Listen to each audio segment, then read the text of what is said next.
division to order. Is there a motion to move the minutes from March 16th? I would love to make that motion. Okay. Discussion. Anyone? Okay, so all in favor? Anyone opposed? Anyone opposed? The minutes are approved. Okay. Okay, so we have a really packed schedule today. Next, we are going to move to discuss the property tax division report, which is the delete everything amendment to House File 1377. Just so that everyone knows the roadmap for today, we're going to hear first from Chair Lislegard. He's going to provide opening remarks, and then the nonpartisan staff will walk us through each section of the bill, followed by a brief overview of the spreadsheet. Then we will hear testimony from Commissioner Marquardt, followed by public testimony on the bill. For those wondering, on Friday, we will reconvene at 1 p.m. to take up the DE amendment and have member discussion, including markup of the bill. Chair Lislegard, whenever you're ready to proceed. Well, thank you, Madam Chair and committee members. I also want to thank the staff and everybody who's here as we do this walkthrough. Before I turn it over to nonpartisan to go through the bill section by section, I just want to talk about where this committee started. This committee had a vision of peeling back the onion. I think that's the term that I used to really understand why property taxes were on the rise and what are the tools and levers that we could use to impact people's lives in a positive way. And I think as all documents are fluent, obviously change is possible, but I think what we're going to put forward today is a true wonderful document that puts the state of Minnesota in the right direction, and it helps improve people's lives. That was the whole goal. And then I'll do closing remarks afterwards, Madam Chair, but I think it's best that we as a committee walk through and hear public testimony. Great, thank you, Mr. Chair. So first, we're going to go to Mr. Swanson for the first three articles. Madam Chair and members, Jared Swanson with House Research. As Chair Lislegard said, we're going to do a section-by-section walkthrough of the DE amendment that is the property tax division report. Members should have a House Research summary in their packets that might be helpful to follow along with as we walk through the bill. Oh, Mr. Swanson, can you speak into the mic or adjust it, please? Thanks. Yes. Is that better, Madam Chair? Yeah. Yes. Okay. So I'm going to start with Article 1 of the bill, which is the property tax article. And Madam Chair, if it works, I think we'll just pause at the end of each article for questions. If you would prefer something else, let me know. That's right. So just as a reminder, we will do technical questions today on the amendment and then member discussion on Friday. So thank you. So Madam Chair and members, Section 1 of Article 1 extends the current exemption for certain hangars, the property tax exemption for certain hangars to those used for the manufacture of aircraft, provided that the hangar is located in an airport that's not owned by the Metropolitan Airports Commission or by a city with a population over 50,000. This section of the bill would also provide for 12 years of 50% reduction in net tax capacity for airport hangars that are used for the manufacture of aircraft and the check-in area of certain airports, provided that the property is located at an airport owned by a city with a population between 50,000 and 150,000.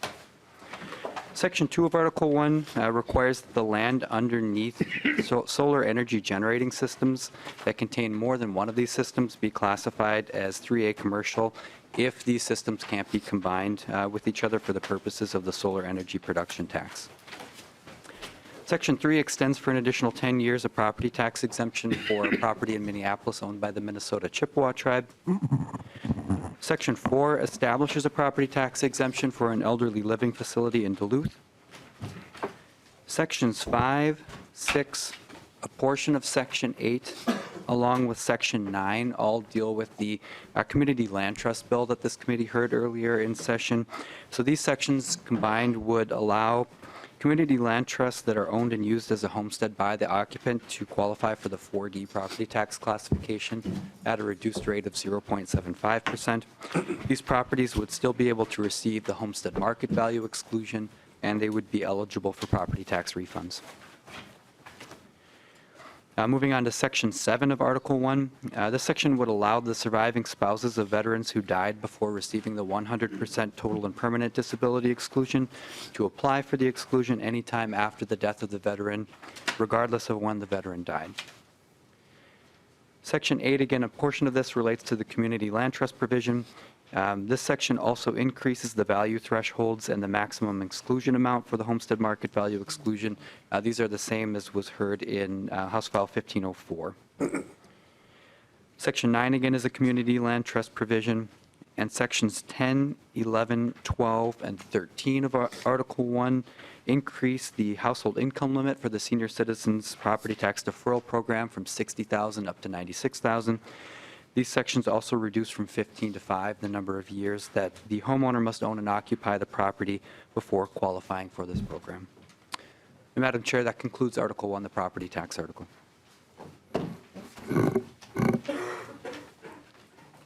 I think seeing no questions, we can move on to Article 2. Madam Chair and committee members, Article 2 is the mineral taxes article, and these provisions are the same as was heard in the DE amendment to House File 2012. I believe that was heard last week by the committee. So these make a number of changes to both the net proceeds tax and the production tax. So Section 1 is a conforming change related to Section 4. Section 2 expands the definition of the taconite assistance area to include certain areas where non-ferrous mining is occurring. Section 3 is another conforming change related to Section 4. Section 4 of the bill relates to the net proceeds tax, which is the in lieu of property tax on non-ferrous mining. So this section would convert the 2% net proceeds tax to a 0.4% tax on the gross proceeds of non-ferrous mining operations. This section would also establish a new minimum payment for mining operations that have secured all the required permits to mine but have not yet started mining. Section 5 of Article 2 changes the distribution of the gross proceeds tax. So the first change in this section is that for the first 5 years that any distributions of the gross proceeds tax are made, the first 10% of that distribution would go to the cities of Aurora, Babbitt, Ely, Hoyt Lakes, Bowabic, and Embarrass Township. The remaining 90% would flow through the distribution as you see in the table in the House Research Summary. Again, this section also makes changes to some of these distribution percentages, and you can see those in the table. It's probably easier to find them in the table as I go through them here, but the first change is in the first row of the table, and that is for the distribution to the city or town where mining or processing occurred. Under current law, those cities receive 5% of the distribution. That would remain true under this bill, but if the mining is occurring in the Mesabi East School District, that 5% would be shared by the cities of Aurora, Babbitt, Ely, Hoyt Lakes, Bowabic, and Embarrass Township. The next change to the distribution is for the county distribution. That percentage would be reduced to 10%. The amount of the distribution to the property tax relief account would be reduced to 5%. The distribution to the IRRR would be increased to 20%. And then finally, the last row of the table establishes a new 10% distribution for capital improvements to Giants Ridge.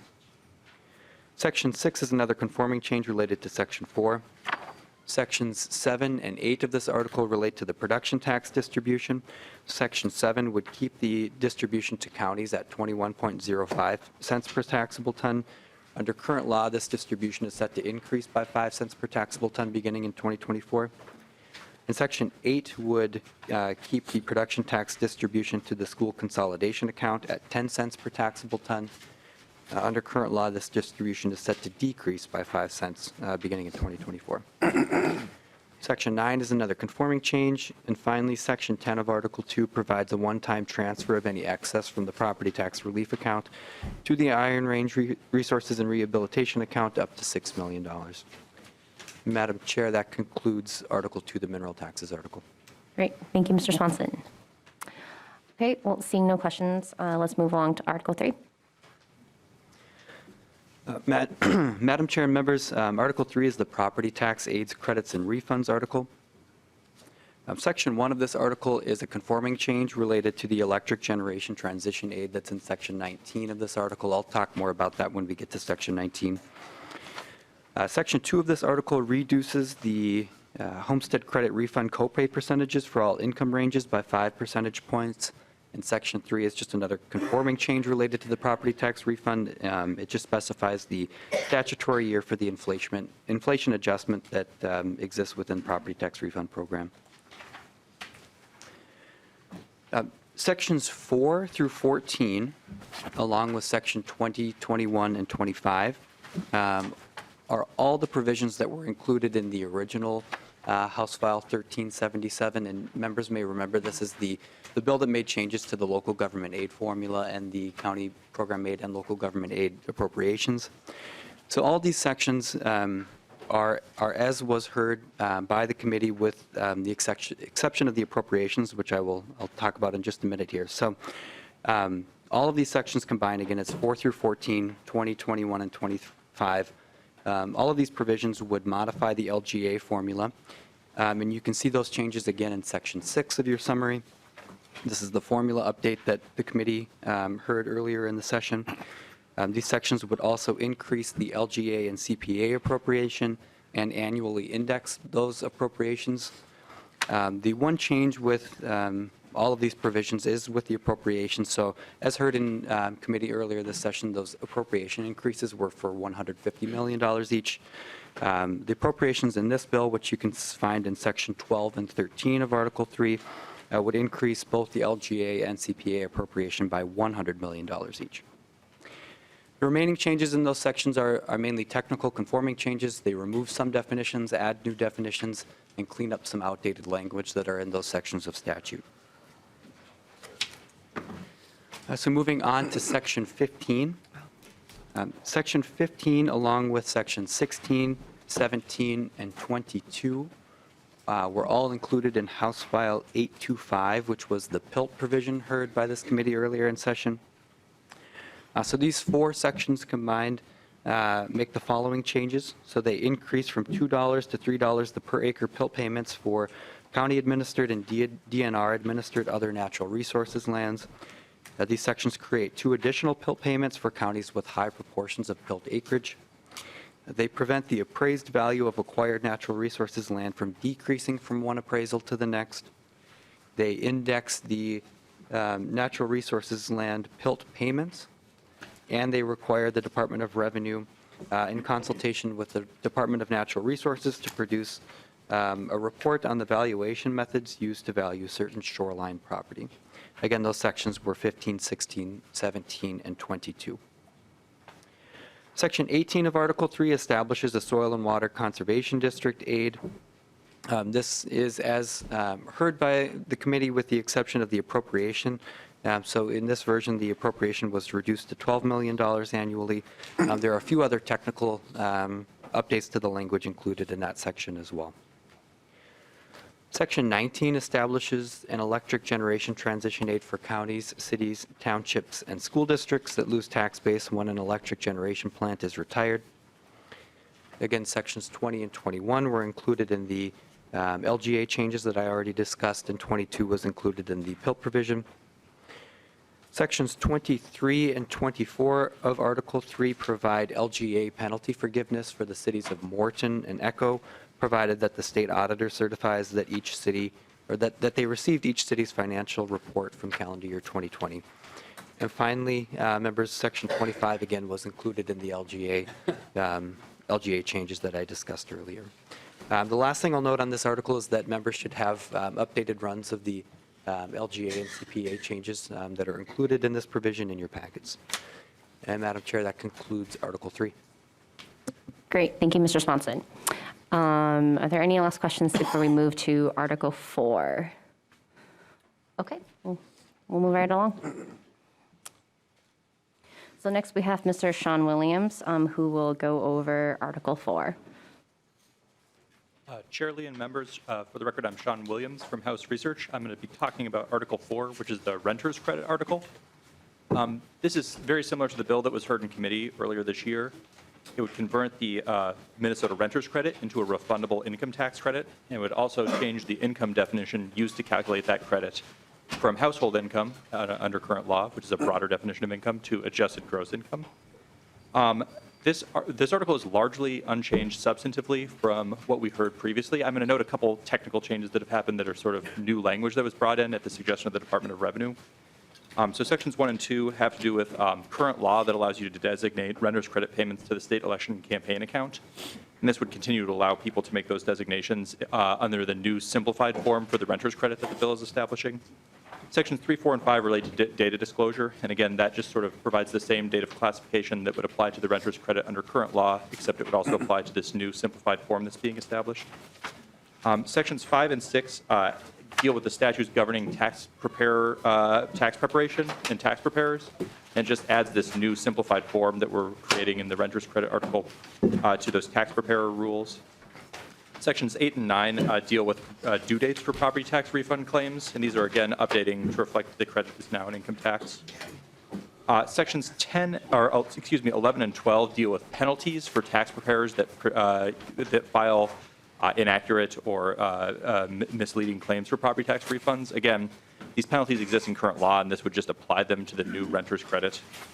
And then jumping down, there's language in 20 and 21 that's sort of reorganizing the definition of manufactured home that currently exists for the purposes of property tax refunds. So one of the challenges of this reorganization is that the renters credit is going to be moved to the income tax, but there are still claims for the homestead credit refund that are based upon rent paid, and those deal with individuals that live in manufactured home parks that make ground lease payments, and those ground lease payments may count towards your property taxes payable for the homestead credit refund. So this is kind of reorganizing that language in Chapter 290A.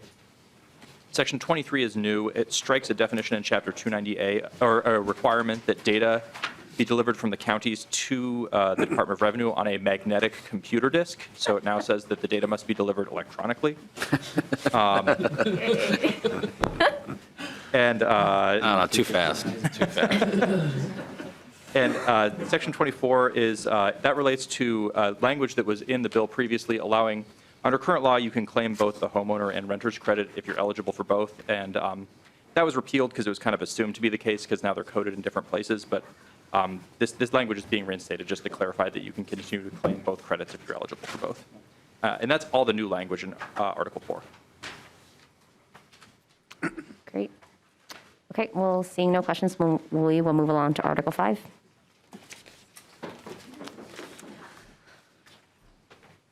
So next we have Mr. Cope from Nonpartisan Staff.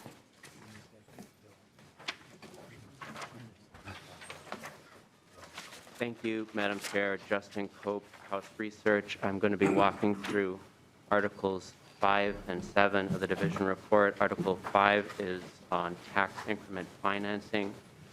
Sections 1 through 13 of this bill, with the exception of this article, with the exception of Section 6, are all from the OSA's TIF bill.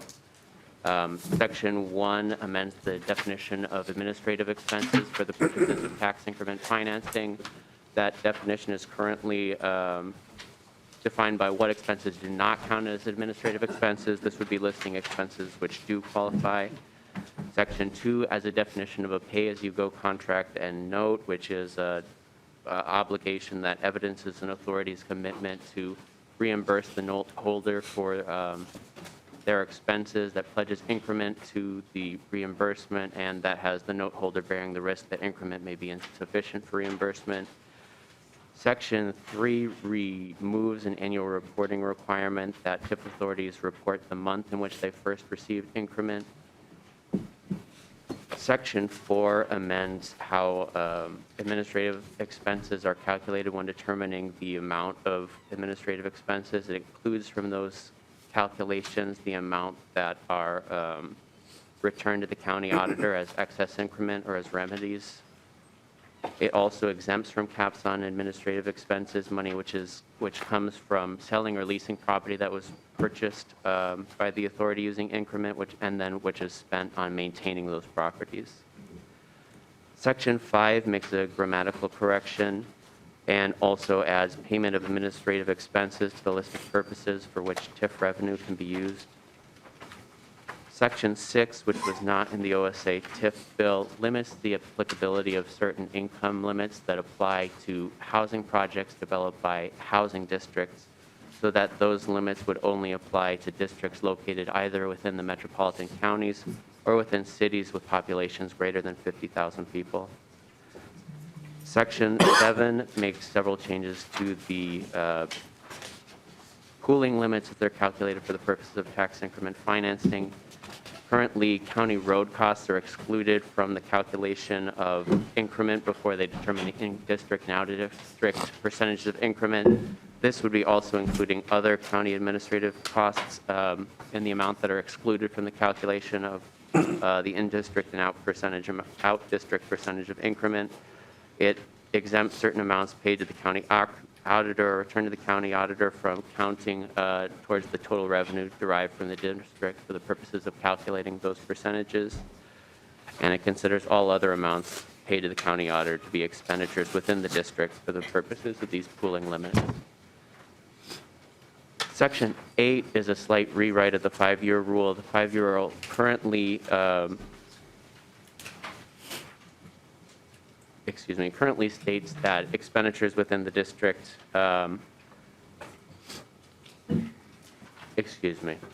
this is just rewriting it so that it clarifies that if an expenditure is not for the purposes approved by the 5-year rule, it is considered not to have been spent within the district for the purposes of the 5-year rule. And it removes an obsolete reference to public infrastructure projects. Section 9 rewrites the 6-year rule. It requires the certification of the district once the in-district amount of increment is sufficient to pay off in-district obligations, excluding a pay-as-you-go contract and note. For pay-as-you-go contract and note, it defers the certification of the district for individual parcels whose increment had pledged to pay off those notes. Section 10 makes a clarifying change in the formula for how deficit is calculated for the purposes of determining how much an authority can transfer from one district to another to eliminate a district deficit. Section 11 removes an exception for failure to decertify a district from a requirement that an authority pay to the county auditor the amount generated from a property which is unlawfully kept or included in a TIF district. Section 12 makes a clarifying change regarding county auditors withholding increment from authorities that fail to comply with their annual requirements for disclosure and financial reporting. And Section 13 expands the sources of law from which you can derive the permitted purposes of TIF expenditures from Section 469-176 to the entirety of the TIF Act, which is 469-174 through 469-1794. Moving on, the rest of this article is all special legislation for various TIF projects. Section 14 is further expanding a 5-year rule expansion for the city of Bloomington, and it allows extension of the duration of the district or the parcel, extension of the duration of the district on parcels where there's currently no buildings and won't be any buildings at the effective date of this section. Section 15 deals with special legislation for the city of Savage, dealing with the gravel pit. It extends their 5-year rule period expansion from 8 to 12 years, and also expands the period during which the districts within that districts established pursuant to that special legislation can be enlarged. Section 16 would allow the city of Chatfield to develop a multi-level hotel using the commercial facility small city exception for economic development districts. Section 17 would allow Duluth or its economic development authority to establish redevelopment districts within a specified area and allow those districts to operate under several special rules. Those special rules would deem the districts to be supported by a finding that they were blighted as defined by law. They would deem expenditures on development of those parcels as being spent on blight correction, counting towards the general law requirement that 90% of increment from a redevelopment district be spent on blight correction, and it would allow use of that increment on developing seawalls and pier facings. Section 18 would be extending the duration of those districts from Section 17 by 10 years. Section 19 would also, in a separate area, be allowing Duluth or its Economic Development Authority to be establishing redevelopment districts that would be subject to several special rules. Those special rules, again, would be exempting the district from blight finding requirements, from the requirement that increment be spent on blight correction. It would be exempting the districts from the prohibition on using increment for public parks or facilities used for social, recreational, or conference purposes. It would exempt the district from certain limitations on the purchase of property within the district, and it would exempt them also from pooling limitations.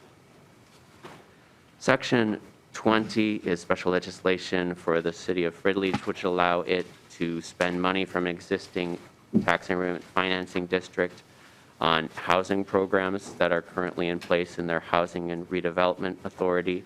That would be limited to the out-district percentage of increment from that district. Section 21, 22, and 25 of this bill all grant small city status to specified cities for the purposes of economic development districts. Those would be the cities of Lafayette, Nicollet, and Spicer. Section 23 would be establishing special TIF authority for the city of Plymouth. It would allow Plymouth to establish a redevelopment district within specified parcels operating under special rules.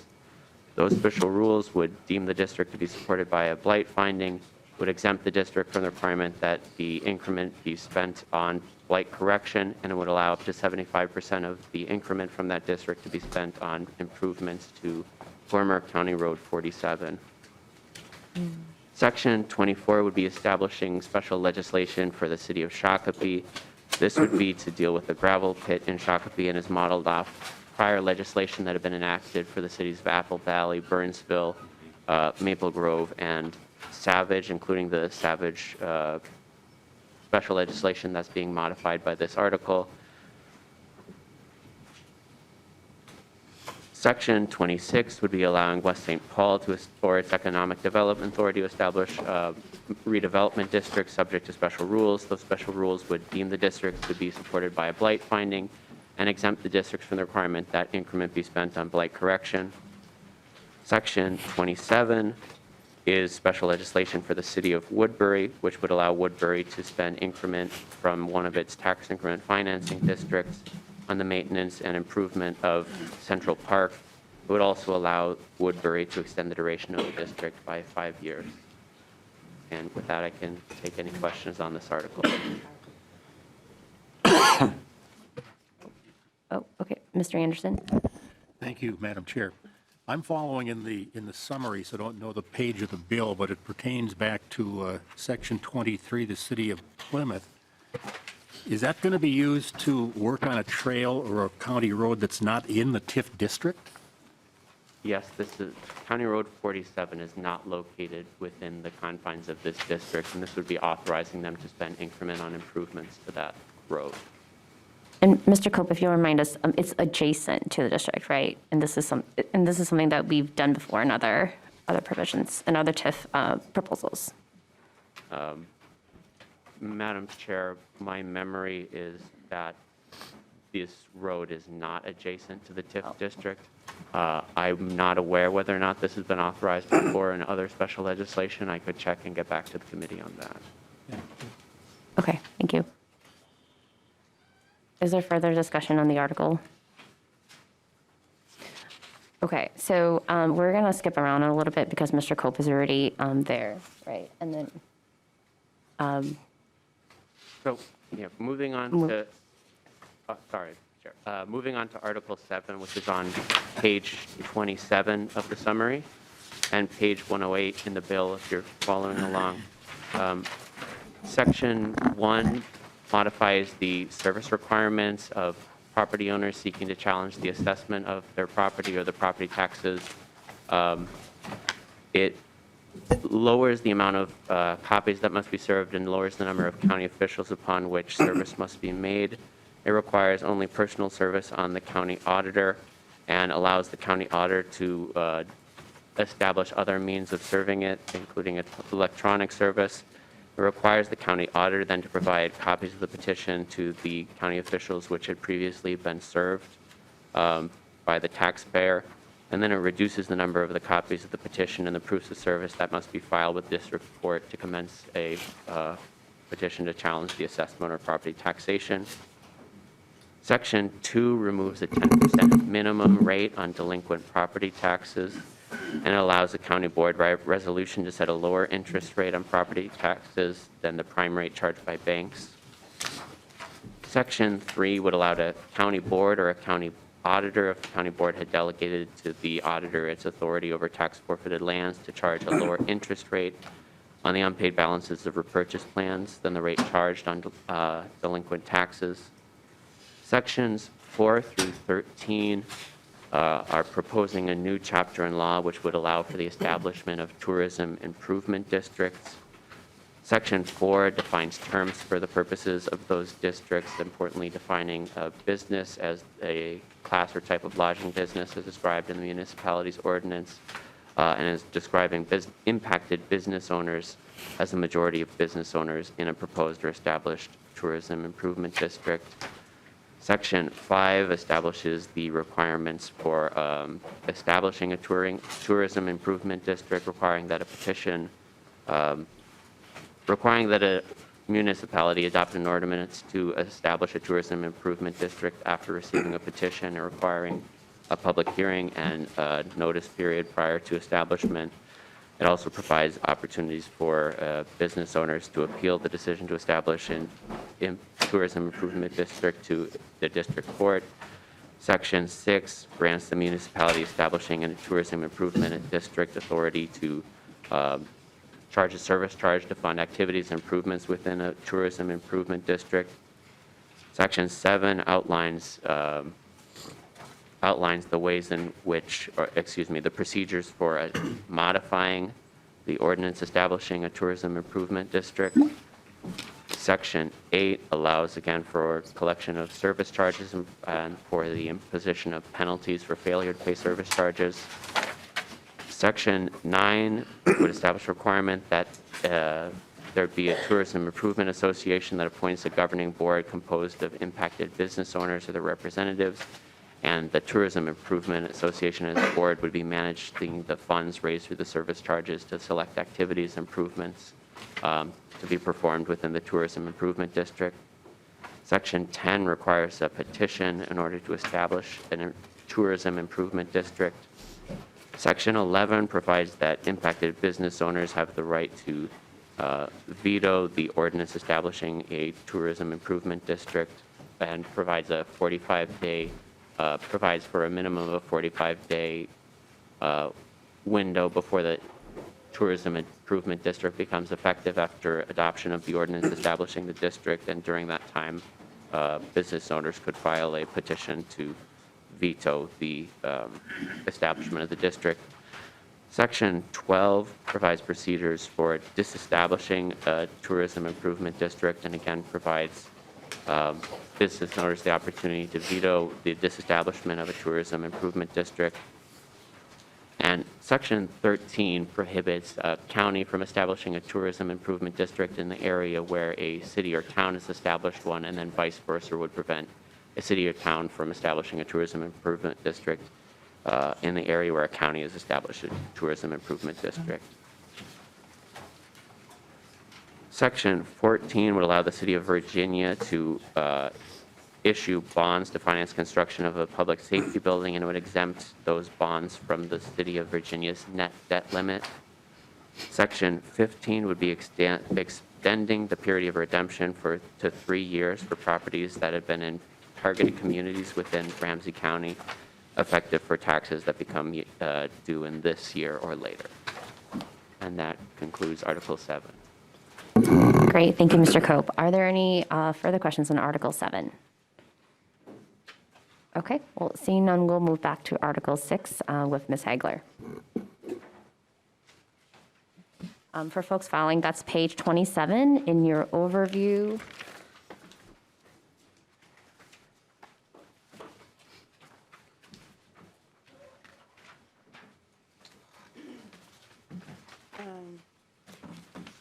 Madam Chair and members, Article 6, starting on page 27 of the bill summary, is just 3 provisions. Hang on, Ms. Hagler, and that's page 106 in the bill text, if you're following in the bill text. Thank you. Yes, thank you, Madam Chair. Sections 1 and 2 provide an extension to the City of Duluth's tourism tax to allow the city to collect up to $54 million for additional capital improvements to park-based athletic facilities. Section 1 extends the food and beverage tax portion, and Section 2 makes the corresponding change to the lodging tax portion. And this is the House File 2382 as it was heard in committee with no changes. And then lastly, Section 3 provides modifications to Cook County's local lodging tax. It removes the authorization for the county to impose an admission tax, and then extends the duration of the lodging tax from 15 to 30 years. And this was House File 124 with no changes from how it was heard in committee. And Madam Chair and members, that concludes the local tax article and the walkthrough. I can turn it over to Michelle for the spreadsheet. Sure. Are there any questions on this last article that we're reviewing? Okay, great. We'll move on to Michelle for the overview of the spreadsheet. This should also be in your member packets.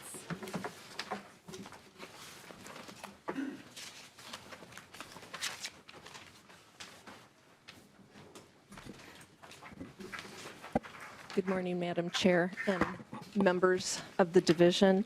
Catherine Schill, House Fiscal Analysis. I'll be going over the spreadsheet today. The spreadsheet that was posted and in your packets is dated 3/21/23, 10 a.m. This is to House File 1377, the delete all amendment. All of the changes presented here are to the February 2023 forecast, and dollars are in thousands. I will draw your attention to the small note at the top of the table. Positive numbers here are program expenditures or revenue losses, and negative numbers are a cost. That is different than the revenue estimates that are presented to you in committee. So this is the spending side of the spreadsheet. That's just a kind reminder.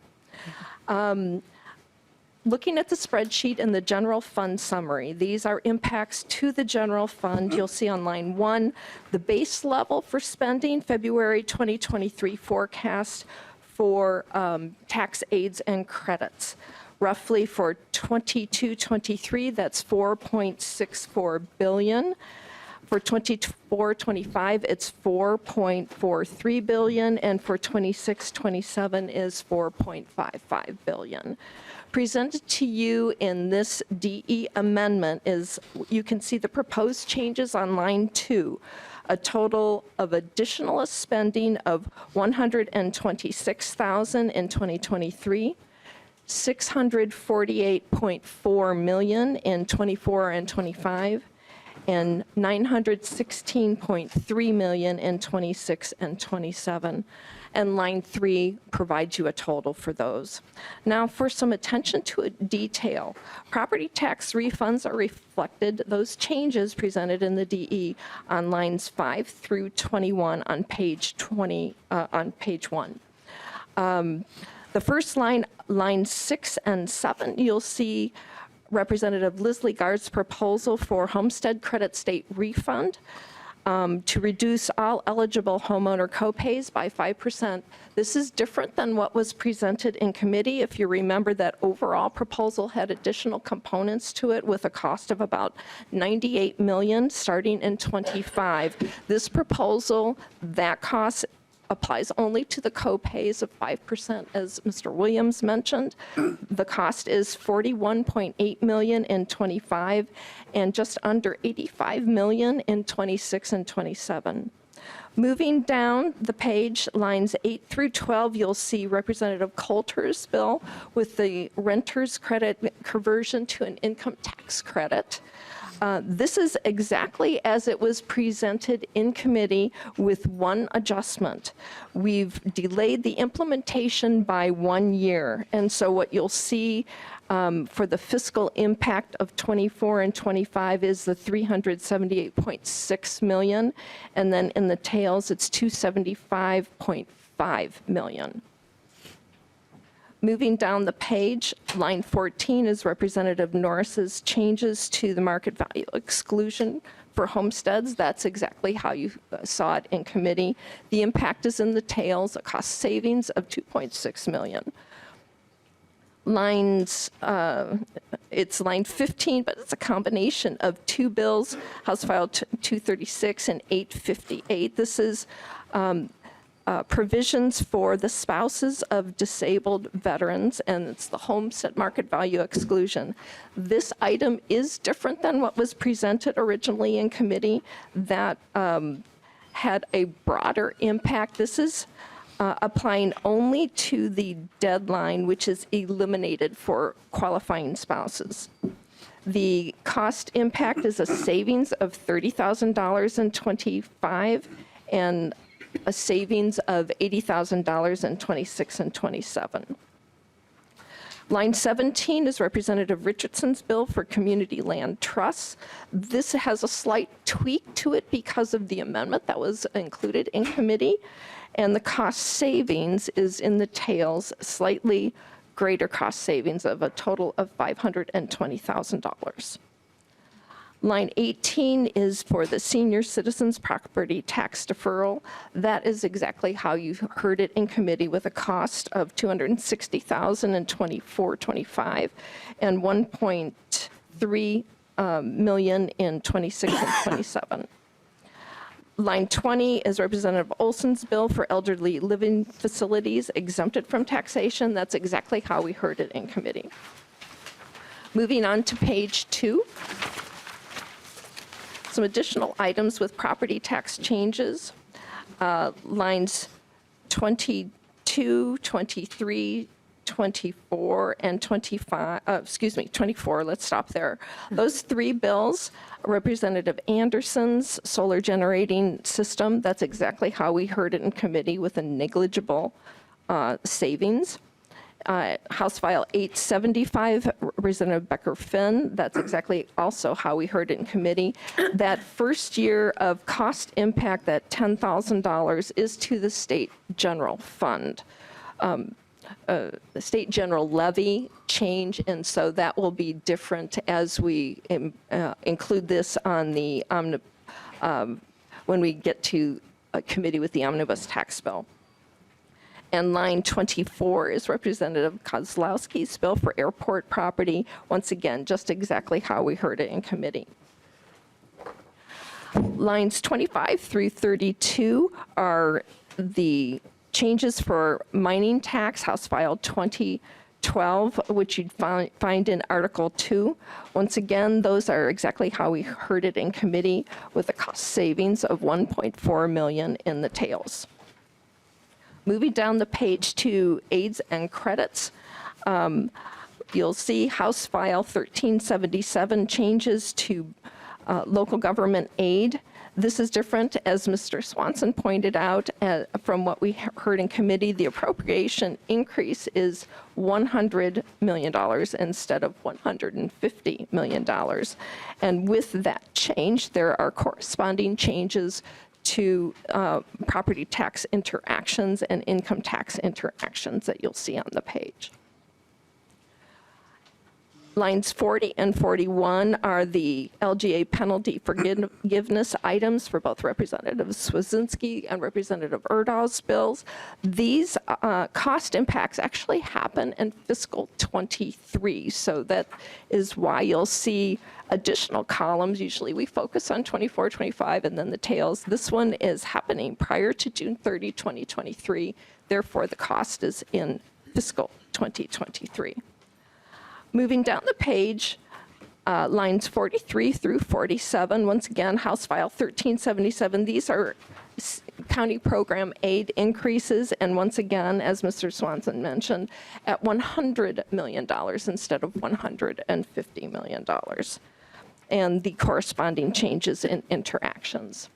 Moving to page 3, last few items here. Lines 48 through 52 are Representative Lislegard's House File 825. These are the PILT changes, exactly how we heard them in committee.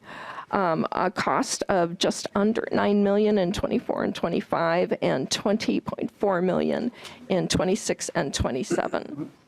Lines 53 through 55 are the Soil and Water Conservation District aids. This was proposed at $22 million per year in the original bill. The funding here is $12 million per year, for a total of $24 million in 24 and 25, and once again the same in 26 and 27. Lines 56 through 62 are House File 1427, electric generation transition aids. This is exactly how we heard it in committee, with a cost impact of $2 million roughly in 24, 25, and $7.6 million in 26 and 27. That gets us to our total, which is reflected on line 63. Once again, it's the same total as what I went over on line 2. Cost impacts for 22, 23, $126,000. 24, 25, $648.4 million, and 26, 27, $916.34 million. The rest of the spreadsheet on page 3, page 4, page 5 are no cost changes. These are the bills. First of all, on the bottom of page 3, these are all reflected in Article 7, the miscellaneous article. Flipping to page 4, the listing of all the property tax changes for tax increment financing can be found in Article 5, once again, no cost. And the local lodging and tourism taxes on page 5 are located in Article 6. Madam Chair, that concludes the presentation of the spreadsheet. Great, thank you, Michelle. Are there any clarifying questions on the spreadsheet? Okay, so seeing none, we're going to move to a testimony from Commissioner Marquardt.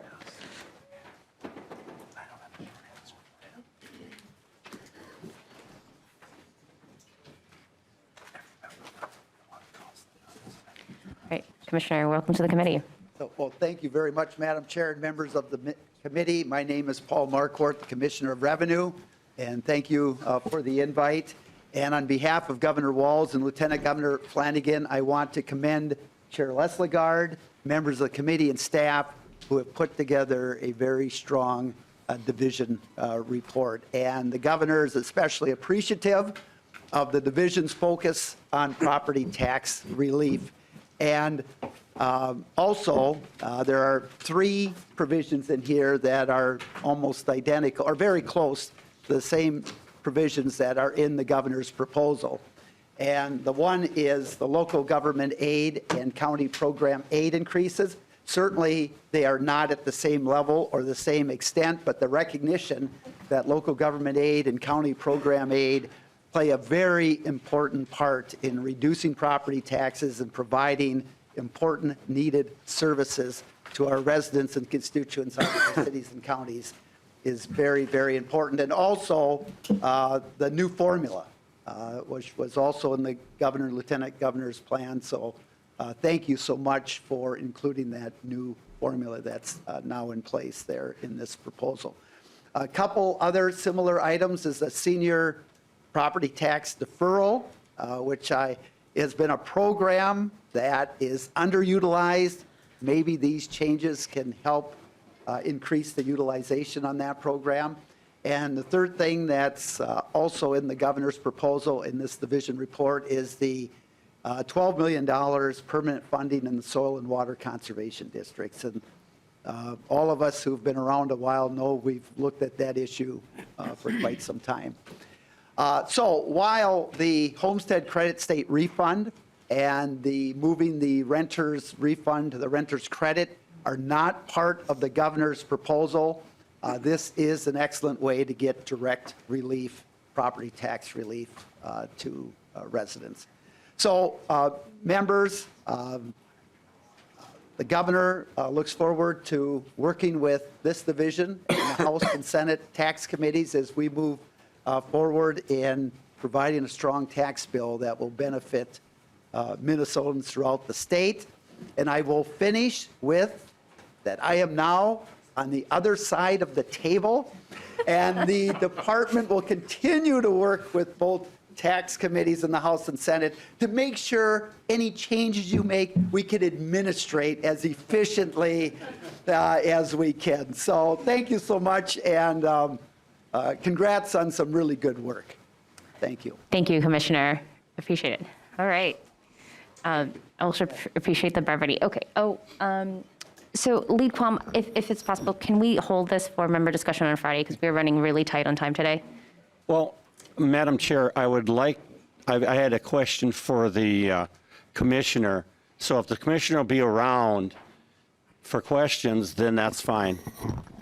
Or, okay, well, I guess, let's be efficient, right? Okay, Commissioner Marquardt. I guess Lead Quam, please. Thank you, Madam Chair. I was wondering the commissioner's description of what's different in the formula changed this year than last year when it was divided. So I'm just trying to understand what changes or difference between those two. So, Madam Chair, Representative Quam, that might be best for Commissioner Marquardt? Yeah, or I think, okay. Actually, I'm going to go to Mr. Swanson to help answer this question. Madam Chair and Representative Quam, so I believe you're asking about the differences in maybe the LGA formula update between the governor's bill and what is included in the division report. And if that's the case, then maybe you could clarify the question, Representative Quam. Lead Quam. Thank you, Madam Chair.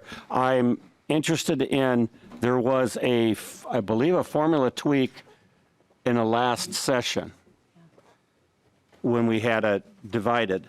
What is the difference between that one and the current one, since it's all one party? I'm just trying to understand the transition between the agreement last time and the agreement this time for the formula. Mr. Swanson.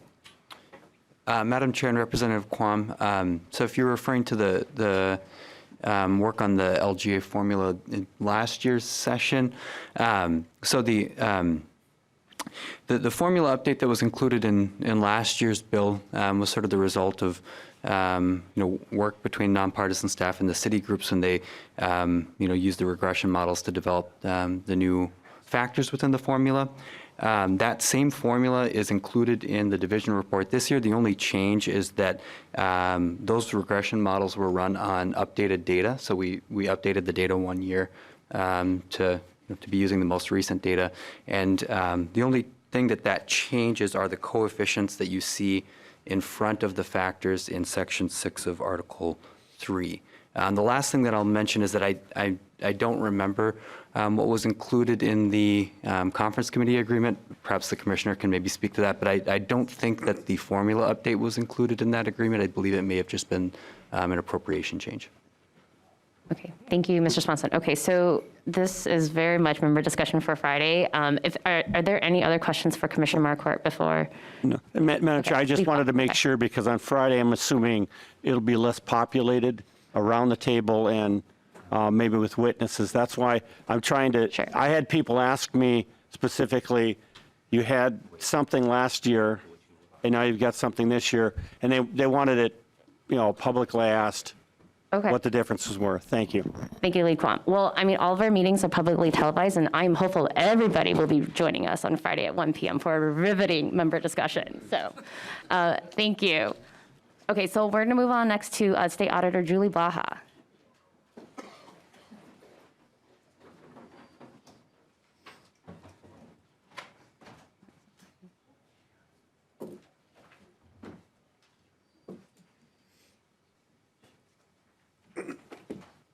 Okay. Welcome to the committee. Thank you, Chair Lee, Vice Chair, Chair Lee, Chair Lislegard, Lead Quam, and I'm so excited, you bumped me up even, I'm excited. to go this early. Just wanted to. Oh, please state your name for the of record. course. Thank you. My name is Julie Blaha, and I am your state auditor. I wanted to thank you, Chair Lislegard, division members for the OSA tax agreement finance items in the bill. I also really want to thank the team that put these items together, starting with Director Nord, our TIF division, and our legal teams. Also, House and Senate and admin staff, Eric Sylvia, Justin Cope, Sarah Adam, and in particular, the stakeholders, many of whom are in the room, that advised us from the League of Minnesota Cities, Metro Cities, MICA, AMC, MSBA, the practitioners, city, county, and school district staff, MASBO. We had a great team that was supporting this. And ultimately, we believe these changes will improve both implementation and oversight of an important tool for economic development. And if it's good with the chair, our TIF director, Jason Nord, is also here, and he could also do his testimony right now as well. Yeah, let's do that in the spirit of efficiency. So we're going to move, that concludes agency testimony. We're going to move to public testimony on the bill. Mr. Nord. Yeah. Oh, actually, sorry, excuse me. Okay, so Mr. Nord, we'll move to Mr. Nord, and I'd also ask that you respect the 1.5 minute time limit that we have for everyone. Thanks. Madam Chair, thank you. My name is Jason Nord. I'm the director of the TIF division at the Office of the State Auditor. And I'll be very brief. I just want to thank you for including these provisions in this bill. I know TIF is an arcane subject with lots of complicated details that people don't gravitate towards. There is a lot of ambiguity in the current law that we've been struggling with, and these provisions help overcome that ambiguity so that it'll be easier for authorities to comply and easier for us to do oversight. So thank you for the inclusion of these provisions. Great, thank you, Mr. Nord. Okay, so with that concludes our agency testimony, and we will move to public testimony on the bill. I have first Nathan Jessen, and if Commissioner Mattis Castile can be on deck. I'm going to ask everyone to respect our 2-minute time limit, seeing as we are short on time today. We want to make sure that everyone gets to say their piece. Mr. Jessen. Thank you, Madam Chair, members of the division. My name is Nathan Jessen. I represent the League of Minnesota Cities. I just want to thank the chair and the work that the division has done looking at property taxes holistically. This division reflects kind of a multi-pronged approach. You've got the renters and homeowners refunds, the market value exclusion, and local government aid. On LGA in particular, just because it was brought up, I want to mention the formula update and the broad level of buy-in. And the formula last year and this year, which is largely the same, between our organization, the Minnesota Association of Small Cities, the Coalition of Greater Minnesota Cities, and Metro Cities. We work with nonpartisan staff to come to that formula update, which is pretty typical to happen every 10 years or so. And then just another note, I want to thank the committee for looking at property taxes onto residential property carefully. It's something that I think you've taken a thoughtful approach here, and we appreciate your work on that. I've also submitted a letter with additional testimony on a number of issues if people want to take a look at that. So thank you for the time today. Great. Thank you, Mr. Justin. All right, Commissioner Mattis Castile.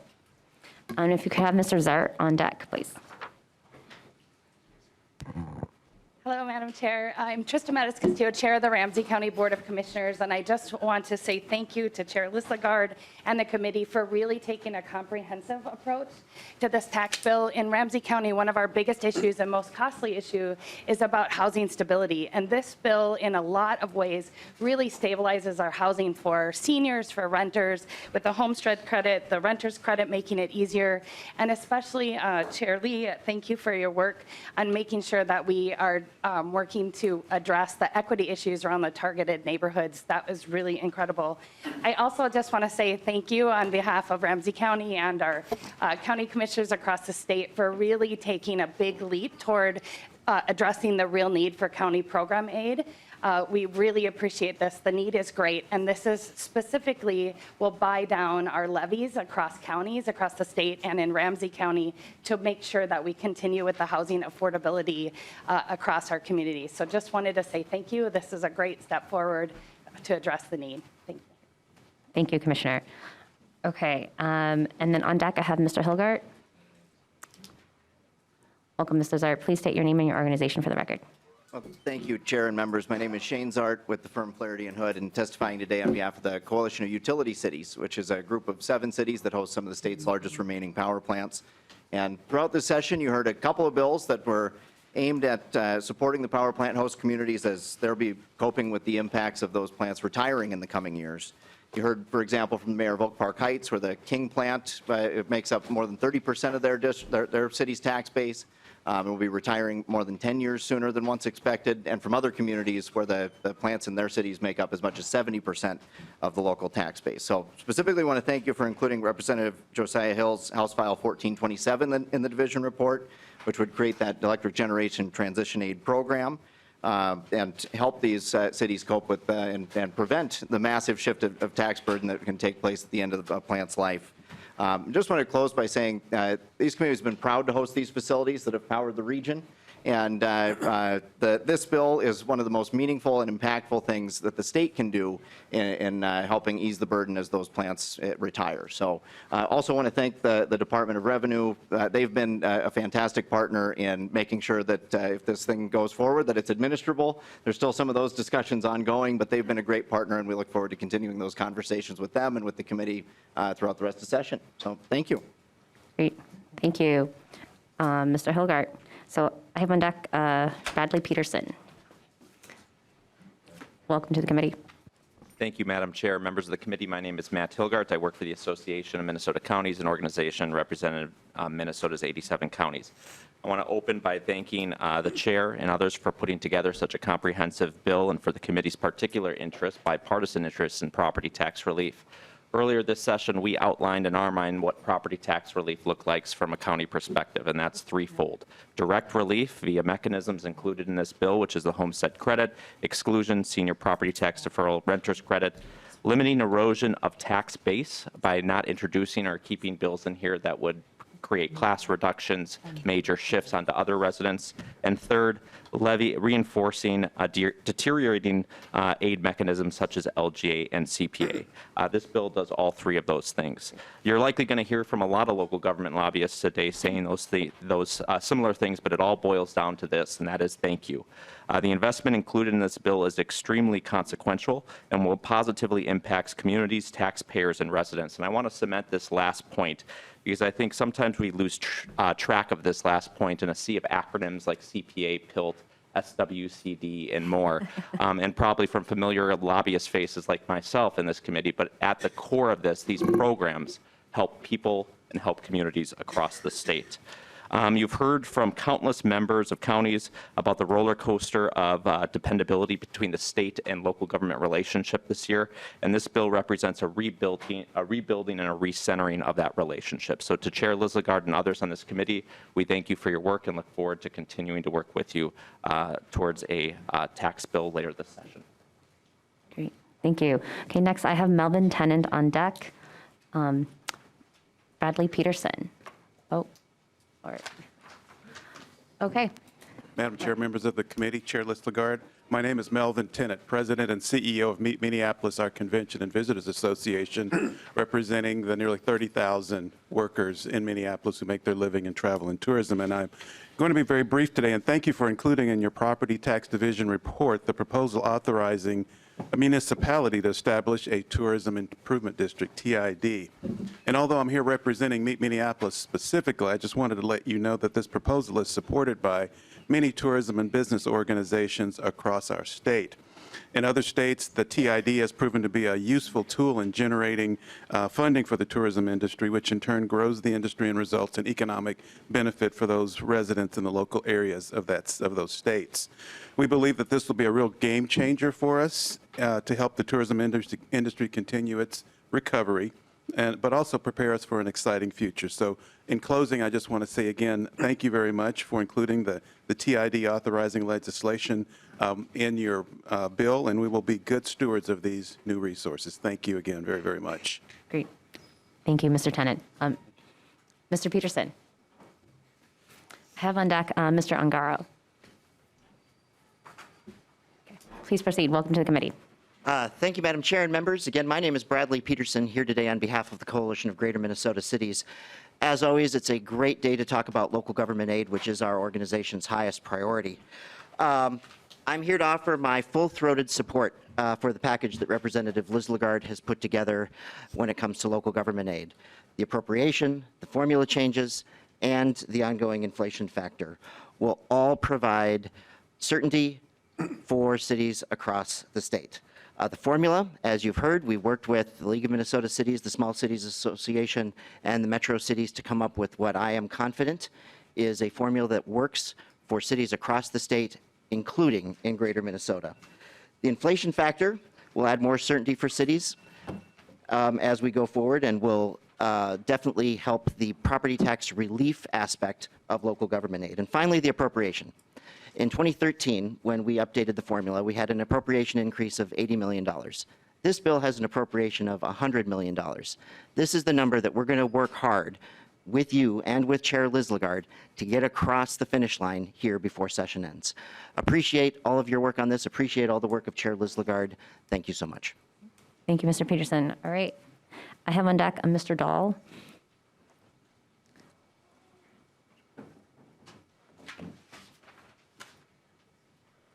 Welcome to the committee, Mr. Ungaro. Thank you, Madam Chair and members. I'm John Ungaro, Government Relations Director for St. Louis County. First of all, I'd like to thank the committee for the PILT provisions, which Chair Lislegard carried, and something which will substantially benefit over 20 counties in northern Minnesota. Once again, this year, this committee has recognized the extreme disparity that exists in the state when it comes to PILT payments. When over 90% of the 8 million acres of state PILT lands are located in northern Minnesota, yet lately less than 10% of the revenue for those PILT lands is finding its way to those counties in northern Minnesota. Certainly something is wrong with that picture. And we're glad that the provisions in this bill will help remedy most of that disparity. And again, we thank you for that. Finally, if you want to know what this means in the real world, if this should pass, I can give you an example of just one of those 20 counties in northern Minnesota, specifically Coochin County. Coochin County had their jail ordered by DOC to close, so they had to build a new jail. And the first year debt service on that jail caused the Coochin County Board to have to raise its levy by 22% to meet the first year debt service on that jail. If this provision should pass, literally Coochin County will be able to neutralize and eliminate that 22% increase because the PILT funding will backfill what the property taxpayers in Coochin County are suddenly having to pay for. So it'll be real property tax reform for the people of Coochin County and throughout the 20-plus counties in northern Minnesota. So thank you once again. Great. Thank you. On deck, I have Cody Holliday. Okay. Welcome, Mr. Dahl. Please state your name and organization for the record. Good, Madam. My name is Michael Dahl. I'm Public Policy Director at Homeline. Good morning, Madam Chair, members of the committee. Thank you for the opportunity to testify in support of sections of this bill that deal with the increase and expansion of the renter's credit. The renter's credit in its current form provides much-needed assistance for eligible households who know about it. The proposed legislation is transformative in making eligibility more understandable to Minnesota renters. Placing the credit on a household's annual tax forms will help an estimated 119,000 renter households who are currently eligible but don't claim the credit. They'll know it is theirs. The renter's credit allows renters who avail themselves of it to cover basic necessities like school supplies, clothing, non-perishable foods, car repairs, and medications. Let's face it, low-income renter households are struggling. In addition to the latest wave of inflation, for decades, renters have had to deal with escalating housing costs. According to a report from the Minnesota Housing Partnership, the State of the State's Housing 2020 2021, housing costs have continued to increase disproportionately to income. Between 2000 and 2019, the median renter income has increased by just 1%, while the gross median rent has increased by 14%. This is exacerbated by a lack of supply, which has become more dire since the last time that I talked to this committee. Right now, there is a gap of 103,000 units that are affordable and available that are not available for extremely low-income households. It should be evident that low-income renters are facing many challenges in today's economy in general and the housing market specifically. The renter's credit will increase, and expansion will provide much-needed relief. Thank you. Thank you, Mr. Dahl. Okay, so on deck I have Patricia Noman.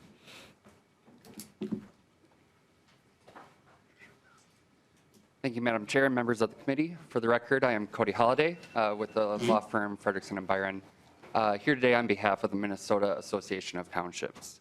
We would like to thank Chair Lislegard and the committee for including the payment in lieu of taxes, or PILT provisions, included in Article 3, Sections 15, 16, and 17 of the amendment.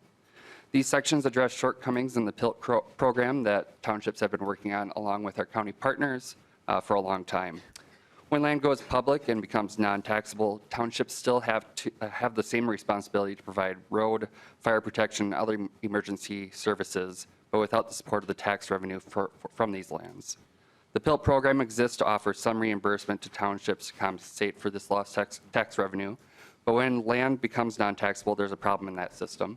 And that problem is that non-taxable land is eventually reassessed and the value drastically decreases, which leads to the PILT payments decreasing.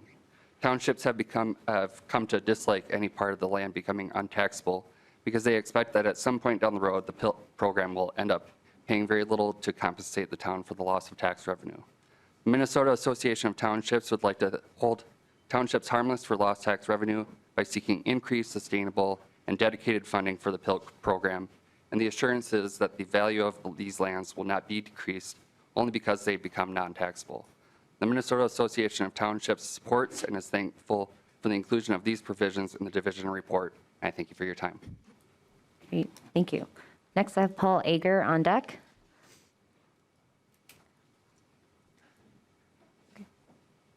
Welcome to the committee. Please state your name and organization for the record. Thank you very much. Madam Chair and members, my name is Patricia Nauman. I'm the Executive Director of Metro Cities, representing cities in the 7-county metropolitan area at the legislature and executive branch. I'll be very brief today. Just want to note, first of all, thank you to Representative Lislegard for his work with the city organizations on the local government aid formula and updates. Metro Cities does support both the formula updates that recognize more current levels of city need as well as updated data. And also, we appreciate the appropriation increase for local government aid. Local government aid is a very vital part of the state and local relationship and partnership, and we appreciate the support that is reflected in that appropriation increase with this bill. Just very briefly, Metro Cities also does support the provisions in Article 5 related to tax increment financing that were recommended by the Office of the State Auditor. We did work very closely with the auditor over a period of years to make sure that those changes were something that worked for all parties, and we support those. Additionally and finally, Metro Cities does support both the increased amounts for the homestead credit refund as well as the increases in the homestead market value exclusion, which do recognize the need to keep those programs updated and current. Thank you very much. Great, thank you. So on deck, I have Sheila Vanny. I'm sorry if I mispronounced that. Great. Welcome to committee, Mr. Ager. Madam Chair, members of the committee, my name is Paul Egger, and I'm Senior Vice President of Governmental Affairs for the Minnesota Realtors Association. Thank you for the opportunity to testify this morning on the Property Tax Division Report. I'd also like to thank Chair Lislegard and the members of this committee for having a focus this session on direct property tax relief for homeowners, which is vitally needed. You know, while reducing the property tax burden should always be a high priority, it's probably even more critical right now. When home values are rising faster than other types of property, the property tax burden can shift on the homeowners, putting pressure on family budgets, particularly those on a fixed income. We appreciate the increases in value thresholds and the maximum exclusion amount for the homestead market value exclusion in Article 1, Section 8. However, just a reminder that these amounts have not been adjusted since the exclusion was created in 2011, And we hope there will be some consideration along the way this session to increasing these amounts in the final omnibus tax bill. We also appreciate the provision increasing the household income limit and reducing the number of years a homeowner must own and occupy the property to qualify for the Senior Citizens Property Tax Deferral Program in Article 1, Section 10. I think that's a provision that can help a lot of seniors age in place and will be welcome in this session. We also support the reduction in the copay percentage for the Homestead Credit Refund Program. This is a really important program that helps make homeownership more affordable, and any increases in that program are very helpful in providing that direct property tax relief to homeowners, which again does not shift any burden onto other types of property. And finally, we are disappointed that the division report does not include changes to the targeting property tax refund program, which also provides direct relief to homeowners who have large property tax increases from one year to the next. You did hear two bills this session. Representative Uhakeem and Representative Norris both had bills in the division which would have reduced the percentage to qualify for the targeting refund and increased the maximum refund. And again, we just hope that as discussions progress this session on the final omnibus tax bill, that hopefully that'll be in the mix as well. And finally, just thank you again for the opportunity to testify, and thank you for your work on providing direct property tax relief through this division report. Thank you, Mr. Chair. Great, thank you. I have on deck Nan Madden.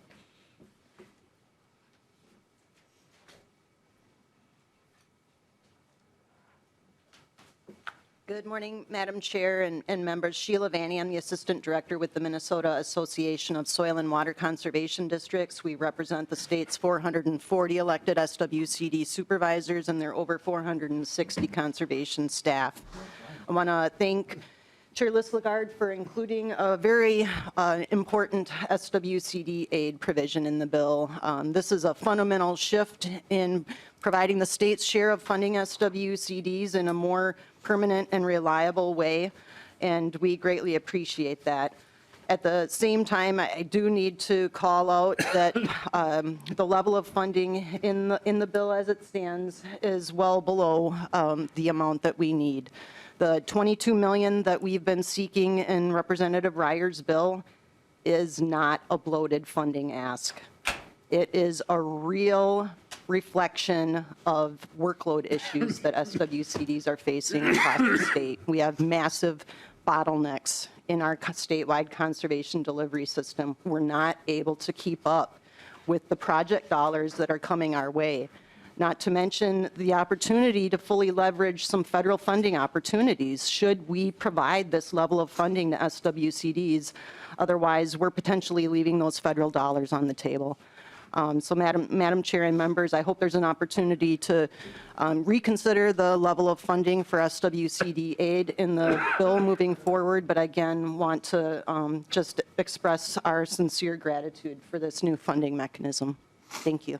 Great, thank you so much, Ms. Vanny. Okay, I have Matt Massman on deck.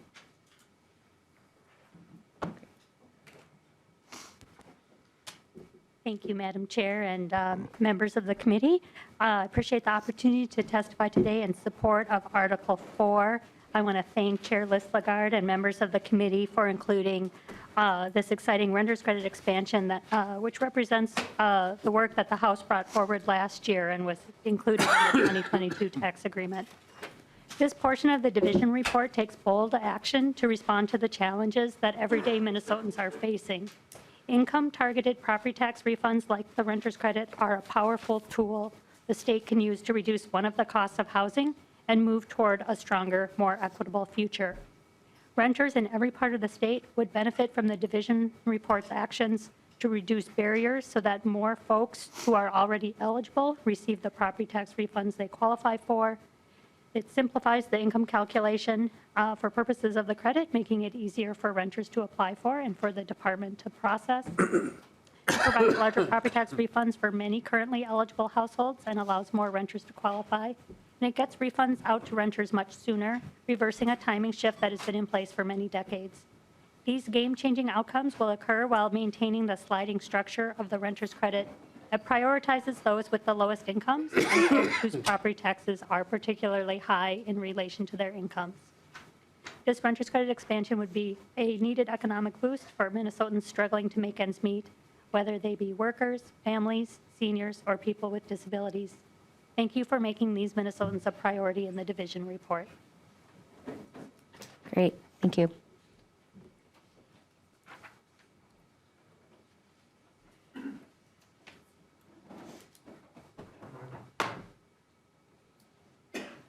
Okay, please proceed. Thank you, Madam Chair and members. Matt Mossman with the Minnesota Intercounty Association. Property tax relief is a top priority for our 15-member counties, 11 in greater Minnesota and 4 counties in the suburban area. We support, and I want to thank Chair Lislegard, as have others, for putting together a property tax division report that provides comprehensive property tax relief through a combination of levy reduction by increasing county program aid and increasing per acre payment levels for PILT lands, through direct property tax relief to renters and homeowners, and by restoring tax relief that was intended when the homestead market value exclusion was first enacted over a decade ago, Representative Norris's provision. As one county commissioner put it when testifying in support of House File 1377 several weeks ago, county governments are the state's front door for a range of state-mandated programs. County governments embrace that work to support Minnesota families and communities and economies, and do that work while also offering, often fostering innovation and system improvements in partnership with the state. Partnership is the key. The order of magnitude represented in this bill with the $100 million proposed increase in county program aid, and really, I think importantly, the annual appropriation adjustment to ensure that CPA will increase as costs increase over time, really recognizes and renews the historic fiscal partnership with the state to provide support for the human capital and the organizational infrastructure that counties have to have in place to implement those state programs. Finally, property tax relief and housing equity and access often requires additional targeted strategies that we also support. And to that point, I just want to call out 3. We support the conversion of the renter's credit from a refundable income tax credit, the expansion of the senior deferral program to help seniors remain in their homes, and the removal of the minimum 10% interest rate on delinquent property taxes.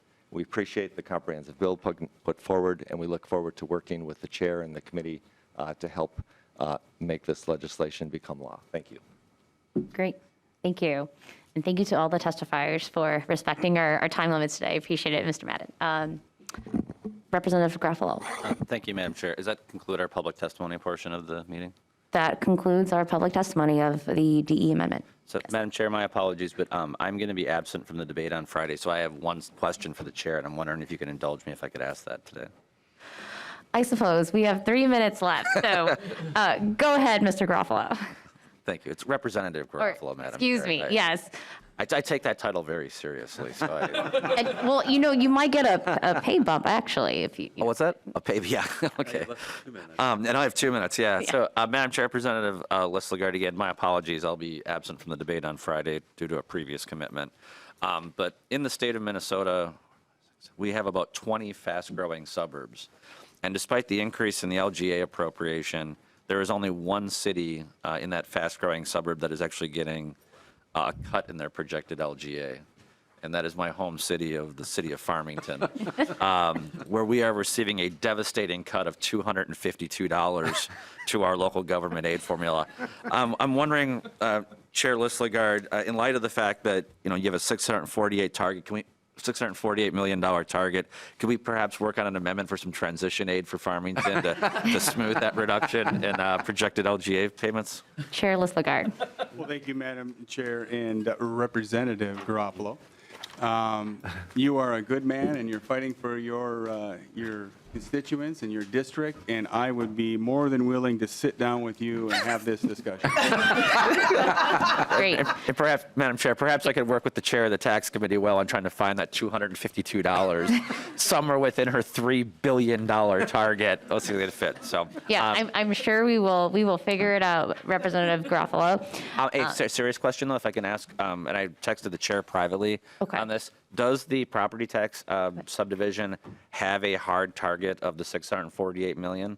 Or are amendments that would allow that to be, to have it increase, to have an increased cost to the general fund in order on Friday? Yeah, I'll direct that to our tax chair. Yeah, thank you, Madam Chair and Representative Garofalo. There isn't a hard target for the division. Okay.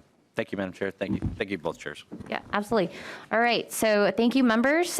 We will be back on Friday at 1 p.m. in this room to conduct further member discussion and markup of the bill, and we are adjourned.